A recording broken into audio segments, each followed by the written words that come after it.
It is time to take the BMW M2 around the Indy Inner Road course. Very fun but punishing track, especially in the rear-wheel drive M2. Here we come to the race start, but not with me. Rather to Mitch in the back of the field here. He's a good driver. Honestly, I think he just had a bad qualifying. Now, unfortunately, it may not work out too well for him. Watch this black car. Oh, wow, contact right into T1 there immediately. I think that's Thomas in the gray number 5. Yeah, Mitch is unaffected. Total giga chat. But watch the number 18 here as we get into turn 4. Aggressive. Going for it hard. And there he goes, getting sideways right away.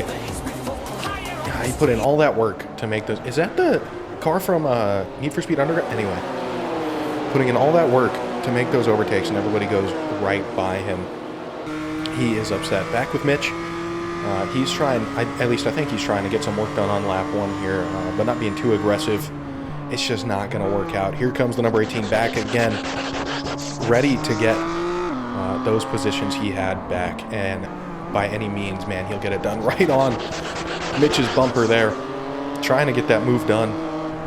And here they come up to the main straight through the last corner. Mitch is going to get sideways. Oh, man, and that is blood in the water for the number 18, going for the dive bomb into T1. Mitch doesn't move an inch. Total giga chad. He makes the dive. Mitch gives him all the room in the world like a gentleman. And you can see just how chaotic this number 18 is, giving nobody a chance. I think, honestly what I think happened is he threw everybody off rhythm. See, going for that overtake on Thomas in the number 5. And that allows Mitch through. And I mean, things are going okay, but then it all goes wrong. Coming into the chicane now, still focused on Thomas. Look at Kyle up ahead, getting squirrely. Mitch right behind him doing the same thing. Thomas comes through the chicane. Mitch dives in, touches him. Hard hit. That sends Mitch right back into Kyle. They're all punted off the circuit, and that is 1, 2, 3 races ruined in a lap and a half. And this is what I meant when I said this course is chaotic, especially if you're not careful. The M2 is heavy. Now, what was I up to this whole time? Well, I think it's safe to say I was having an equally average race start. Coming to the race start now. P5 qualifying from myself, so not too bad. I know I wasn't the fastest. But here we go. Light goes green. I get a great run up onto the main straight here, and I'm immediately going for it, trying to make a move on this lime green car. I've got a great run. I'm moving, and then there it is. He's going to push me inside, so I back all the way out of there. I want no part of it. I'm just going to let him have that, eat this curb into T1 there, and continue doing what I do best, which is driving the car at a mediocre level. Coming up to T4, and I'm going to do exactly what the number 18 did. I'm going to slide, but I saved it. Check out the instant replay here from the third person. Look at this. I'm going to get completely sideways, but somehow I didn't do what the number 18 did. We managed to live through it. Look at this. Watch my wheel. Going to add some oversteer there, and somehow, I don't know the physics behind that, but somehow that is going to save my race. But we're continuing on through the lap. It put me a little bit behind, but I think we're going to be putting up a decent effort to try and make the time back. Here at Indy, as we move up into the S's, I believe they're called, I always struggled at this part of the track. I just couldn't find the pace here. I don't really know what the optimal was for at least for like inputs.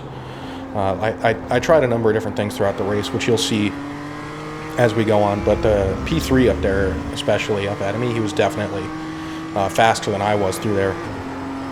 But into this last part of the track, I definitely felt pretty quick here, and you can see I'm actually going to make up a decent bit of that gap right away to P3. I think I am fighting for podium here.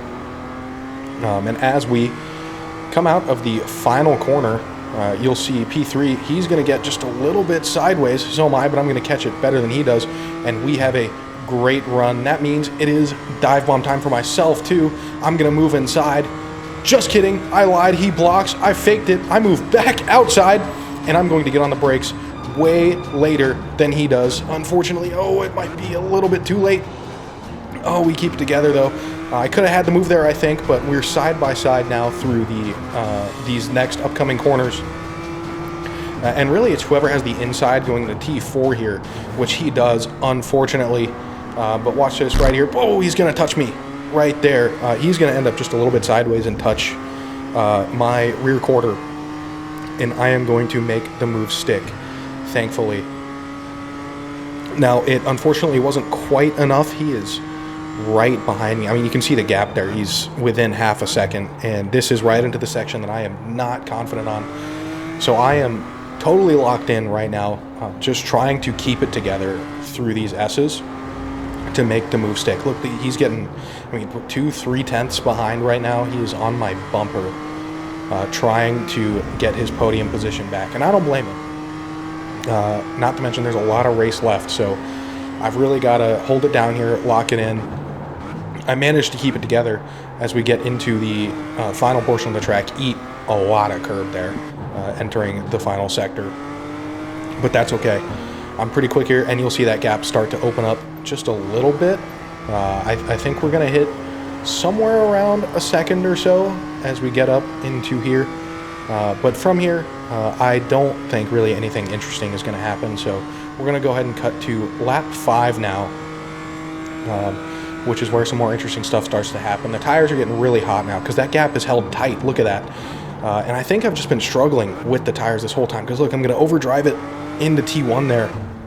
And that gap is pretty much going to close instantly. Yeah, you can see that 4 tenths right away. And then he is actually going to try and go for a move here into T4. He thinks he's going to make a move anyway. Gonna get it. I got a little bit scared. Ended up being wide just a little bit, but that's okay. I was able to hold on to it, do a super late apex. It wasn't enough. He's still holding on really tight. I mean, look at this. He is still right behind me. He's going for moves all over the place. Just trying to get that podium position back. Again, into those S's, which I think I was starting to get an idea of by this time. I just wasn't feeling great about it. Honestly, I had it just enough to hold the position up to this point.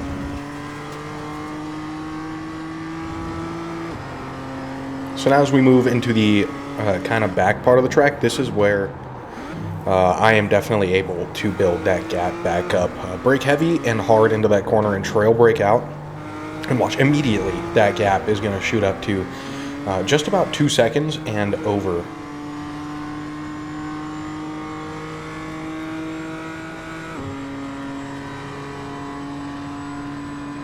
So now we move in, brake down right about the 500 meter board there, into T1, another hard and heavy braking zone, and trail brake out of it. And this is throttle modulation all the way through up into T4 here, where you're trying to go diagonal and then cut in hard there. You saw my wheel there, hard turn in, and then apex late. Definitely drive straight through that chicane. That's kind of the only way to take it with any reasonable amount of speed, and that's going to set you up onto the straight for the S's. As we come up, try to brake right at the 400 meter board. That one was definitely a bit late. That's okay. I think we can hold it together. But what? I mean, that gap has already come down a little bit. He closes the distance here. He's definitely faster than I am up through here. I am just able to stay, I think, barely stable enough through that part of the track to not instantly lose the position. I kid you not, I was terrified, especially through that section. I keep reiterating it. But yeah, this race was terrifying the whole time. Pretty much excluding right here where we build that gap again.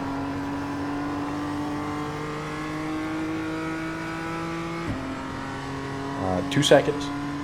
Sounds like a lot, but especially when you do exactly what I did here as we move on to lap 7. I've been driving like that this whole time, and check this out. Just gonna brake a bit too late, and off I go right into the grass. 2 whole tires off track. That's enough for the off track, but it's all good. No worries, because we jumped to lap 8 here, where, believe it or not, you see I'm going to do the exact same thing. There I go. There are my tire marks. I follow them exactly. I laid out a path for myself to follow. I was prepared. Just setting myself up for success, you know? Trying to be as successful, as consistent as possible.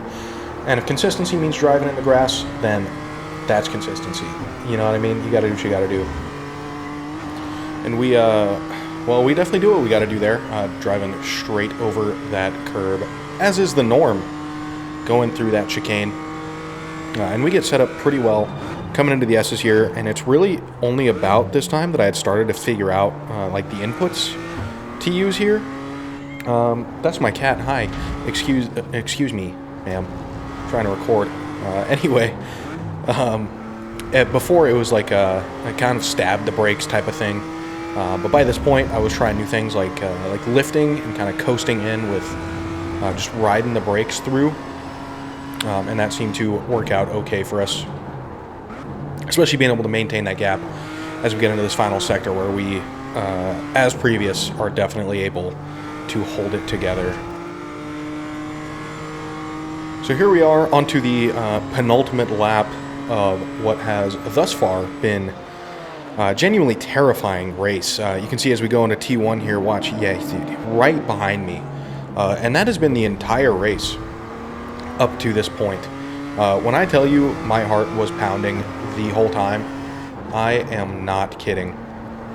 Especially given the absolute chaos that can be the Indy road course. Having this guy on my bumper just trailing me the whole time was definitely scary throughout all of it.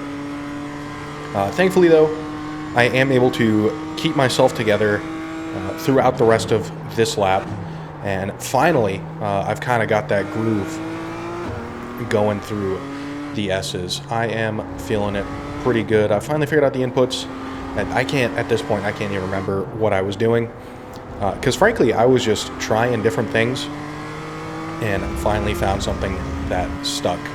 And it is just enough to keep him behind us. Not very far behind, though. He is right there.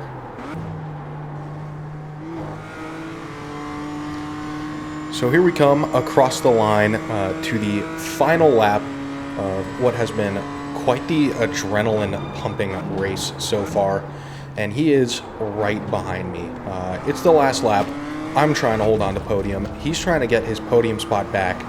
And we are definitely both locked in. But let me tell you, I was very locked in. You can see good T4 there. Might have apexed a little bit early, but we are able to maintain the gap. So is he, though. He is also able to maintain the gap. And I think he's really trying to get something done here. It's okay, though. We're going to hit a little celebratory wiper right there, just to let everybody know that we are going to maintain this podium. So we're not under too much pressure, other than all the pressure of a guy 5/10 behind us as we enter the worst section of the track for us. You see 5/10 behind, so we bumped the gap up just a little bit from the 3/10 it was before. But 5/10 is definitely enough to attempt to move.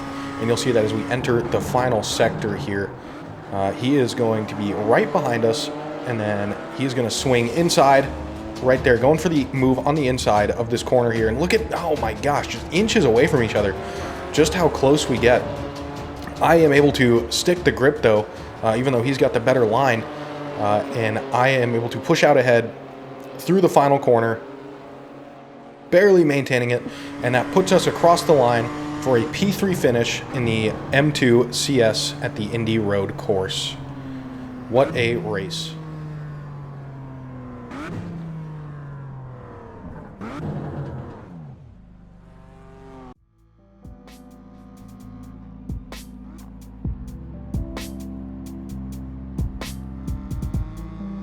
Hey, if you made it this far, I just wanted to say thanks for sticking around. This was my first video, and it was a ton of fun to do, so if you want to see more, please let me know, drop a like, drop a comment, and I will see you guys in the next one.